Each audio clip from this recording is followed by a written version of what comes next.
Morning 11th class. आज की video में मैं आपको बनाना सिखाऊंगा ट्रायल बैलेंस।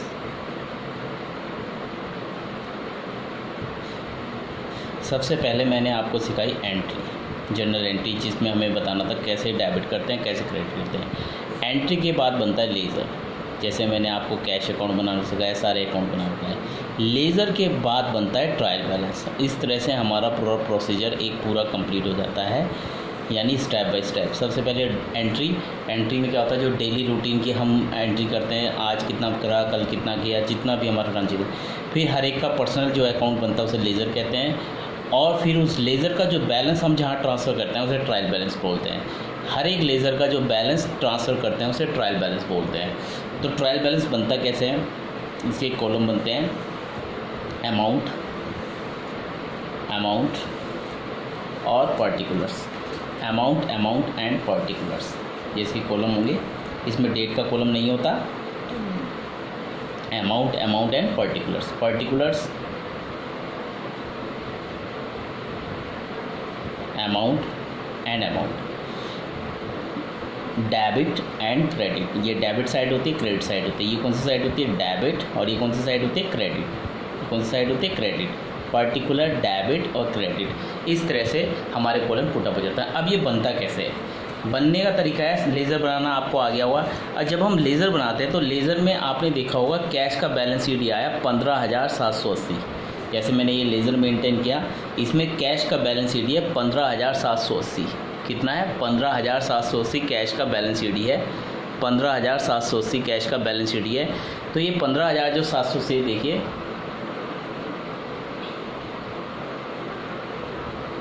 15,780 कैश का बैलेंस शीट है। अब ये बैलेंस शीट किधर की साइड है, क्रेडिट साइड है ना, क्रेडिट साइड है बैलेंस शीट। बैलेंस शीट अगर क्रेडिट साइड है तो इसका मतलब किधर का ज़्यादा हुआ, डेबिट साइड का ज़्यादा हुआ। अगर बैलेंस शीट क्रेडिट साइड में आ रहा तो डेबिट का ज़्यादा हुआ ना, तो इसे डेबिट बैलेंस बोला जाता है। कौन सा बैलेंस बोला जाता है, डेबिट, क्योंकि डेबिट का ज़्यादा है, क्योंकि बैलेंस वहीं निकल के आता है जिधर का कम होगा। तो बैलेंस इधर की तरफ निकल के आया तो इधर का कम है, तभी ये निकल गया, क्योंकि इधर की साइड का टोटल ज़्यादा था। तो बैलेंस शीट 15,780। तो ये 15,000 जो 780 है, इस 15,780 को मैं यहाँ पुटअप करूँगा। अब कौन सी साइड में करूँगा, डेबिट साइड में, क्योंकि डेबिट बैलेंस ज़्यादा है। 15,780 कहने का मतलब है बैलेंस शीट जिधर आएगा उसके अपोजिट साइड में हमें वो अकाउंट पुटअप करना है। जैसे बैलेंस शीट डेबिट साइड में आया तो हमें क्रेडिट साइड में पुटअप करना है, क्रेडिट साइड में तो डेबिट साइड में। तो इस कैश अकाउंट का बैलेंस शीट क्या था, क्रेडिट साइड में था, तो हमने डेबिट साइड में पुटअप, क्योंकि डेबिट बैलेंस कहलाएगा। क्या कहलाएगा, डेबिट बैलेंस। इसी तरह से अगला अकाउंट देखिए, बैंक अकाउंट। कौन सा account, bank account. Bank account का बैलेंस शीट है 1,74,070 रुपये। बैंक अकाउंट का बैलेंस शीट कितना है, 1,74,070 रुपीज़, 1,74,070 रुपीज़। तो ये बैलेंस शीट ये किधर की तरफ है, क्रेडिट साइड में, तो डेबिट बैलेंस ज़्यादा हुआ, इधर का बैलेंस ज़्यादा है, दोनों तरफ का टोटल किया, ये सारा मैंने इसका तो 1,74,070 रुपीज़ आया।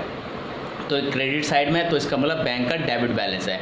अगर क्रेडिट साइड में बैलेंस शीट है तो डेबिट बैलेंस कहलाएगा। अगर ये बैलेंस शीट इधर की तरफ होता, यानी डेबिट साइड में होता, इधर की तरफ होता, तो ये क्रेडिट बैलेंस कहलाता।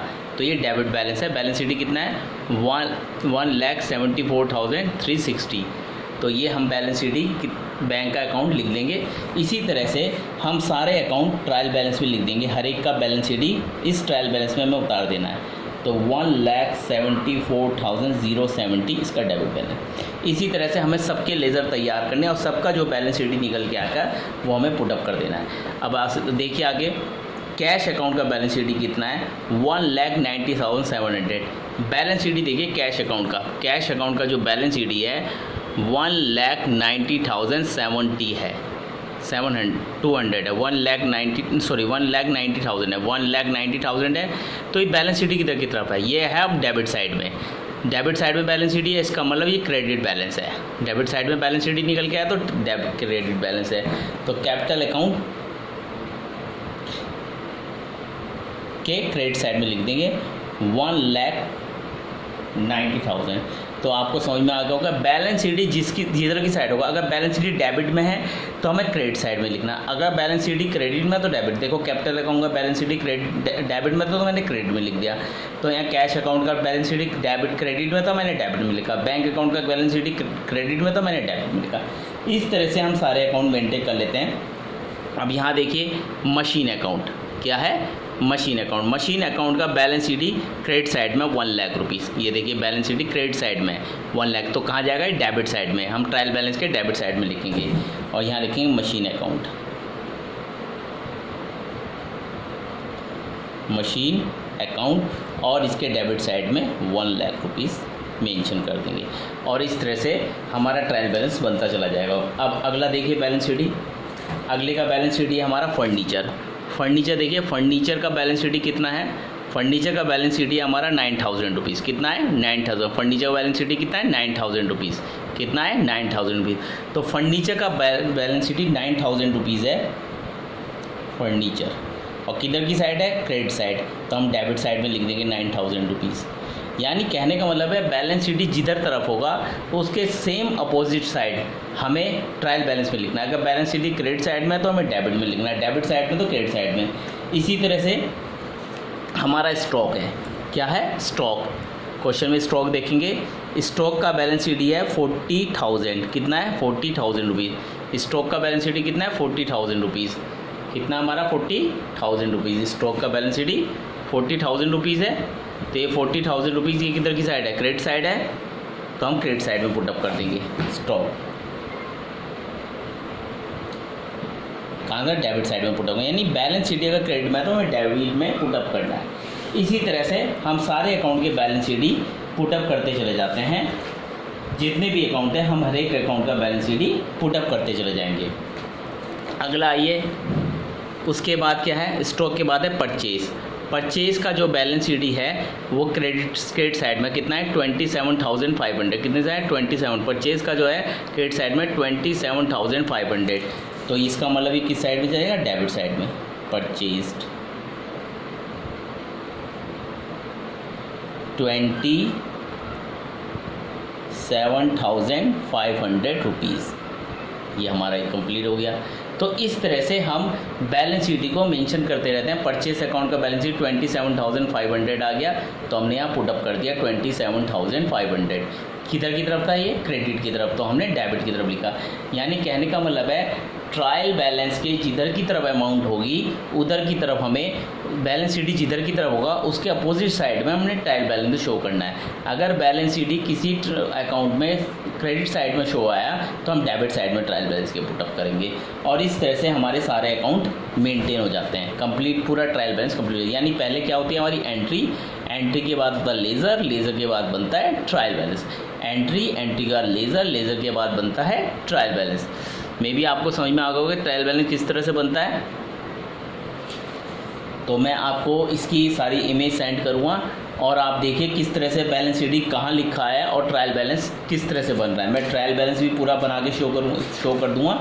यानी आपको इसमें अकाउंट्स में जितने भी अकाउंट में सेंड करूँ उसमें अकाउंट्स में आपको देखना है बैलेंस शीट कहाँ है। अगर बैलेंस शीट क्रेडिट साइड में है तो हमें ट्रायल बैलेंस के डेबिट साइड में लिखना है। अगर बैलेंस शीट डेबिट साइड में है तो ट्रायल बैलेंस की क्रेडिट साइड में लिखना है। और एक चीज़ ध्यान रखें, अगर किसी भी अकाउंट का बैलेंस शीट नहीं है तो कहीं भी शो नहीं करना है। किसी भी अकाउंट का अगर बैलेंस शीट नहीं है तो कहीं भी शो नहीं करना है, फिर हमें शो करने की ज़रूरत नहीं है। ठीक है, अगर किसी भी अकाउंट का बैलेंस शीट नहीं है तो हमें शो करने की ज़रूरत नहीं है कहीं भी। बैलेंस शीट होगा तभी हम ट्रायल बैलेंस में शो करेंगे, बैलेंस शीट होगा तभी हम ट्रायल बैलेंस में शो करेंगे। तो समझ में आ गया होगा। अगर किसी का बैलेंस शीट क्रेडिट साइड में है तो हम ट्रायल बैलेंस के डेबिट में लिखेंगे, किसी का बैलेंस शीट डेबिट साइड में तो ट्रायल बैलेंस के क्रेडिट में लिखेंगे। और इस तरह से ट्रायल बैलेंस कंप्लीट हो जाता है। और ट्रायल बैलेंस का एक मेन पॉइंट हमेशा ध्यान रखना, ट्रायल बैलेंस का दोनों तरफ का टोटल इक्वल होगा। ट्रायल बैलेंस का दोनों तरफ का टोटल इक्वल होगा। ट्रायल बैलेंस का दोनों तरफ का टोटल इक्वल होगा। इसकी मैं पूरा क्वेश्चन आपको सॉल्यूशन पूरा सेंड कर दूंगा, आप उसमें से चेक करिए किस तरह से ट्रायल बैलेंस बन रहा है। यानी पहले क्या बनेगा, पहले क्या होगा, हमारी एंट्री होगी, एंट्री आपको आ गई है। फिर आपको लेज़र भी बनाना आ गया। लेज़र कैसे बनता है आपको पता है, कैश अकाउंट कैसे बनता है, अगर किसी एंट्री में कैश डेबिट में है तो कैश के डेबिट में चला जाएगा। फर्नीचर अकाउंट बन रहा है तो अगर फर्नीचर किसी एंट्री में डेबिट में, फर्नीचर के डेबिट में, क्रेडिट में तो फर्नीचर के क्रेडिट में चला जाए। इस तरह से लेज़र तैयार हो जाता है। अब ट्रायल बैलेंस कैसे बनता है, जो लेज़र बना उस लेज़र में हम देखेंगे कैश अकाउंट का बैलेंस शीट कौन सी साइड में है। अगर बैलेंस शीट क्रेडिट में है तो हम कैश अकाउंट को डेबिट साइड में लिख देंगे, ट्रायल बैलेंस में डेबिट वाले पॉइंट में। अगर बैंक अकाउंट क्रेडिट में है तो हम क्रेडिट में लिख दिया। कैपिटल कहाँ है, क्रेडिट में बैलेंस शीट तो हमने डेबिट में बैलेंस शीट तो हमने क्रेडिट में लिख दिया। मशीन अकाउंट का बैलेंस शीट क्रेडिट में है तो हमने डेबिट में लिख दिया। फर्नीचर अकाउंट का बैलेंस शीट क्रेडिट में है तो हमने डेबिट में लिख दिया। स्टॉक का बैलेंस शीट क्रेडिट में है तो हमने डेबिट में, परचेज का बैलेंस शीट क्रेडिट में है तो हमने डेबिट में लिख दिया। इसी तरह से अगर किसी का बैलेंस शीट जहाँ होगा सेम उसके अपोजिट साइड में लिखना है। अगर बैलेंस शीट क्रेडिट में तो हमें डेबिट में लिखना। अगर बैलेंस शीट डेबिट में, सीडी ध्यान रखना, क्रेडिट डाउन, सीडी बेडी नहीं किट सीडी। अगर बैलेंस शीट क्रेडिट में है तो हमें डेबिट में लिखना, अगर डेबिट में है तो क्रेडिट में। इस तरह से हमारा पूरा ट्रायल बैलेंस कंप्लीट हो जाएगा और दोनों तरफ का टोटल ट्रायल बैलेंस का इक्वल होगा। क्या होगा, इक्वल होगा। तो ये भी मे बी आपको ट्रायल बैलेंस समझ में आएगा। ट्रायल बैलेंस का दूसरा तरीका मैं आपको बताऊंगा किस तरह से ट्रायल बैलेंस डायरेक्ट बनता है। ये लेज़र से ट्रायल बैलेंस बनाना मैंने सिखाया और ट्रायल बैलेंस बिना लेज़र के कैसे बनता है वो कल नेक्स्ट वीडियो में मैं आपको बताऊँगा। तो इसे नोट डाउन कर लीजिए प्लीज़।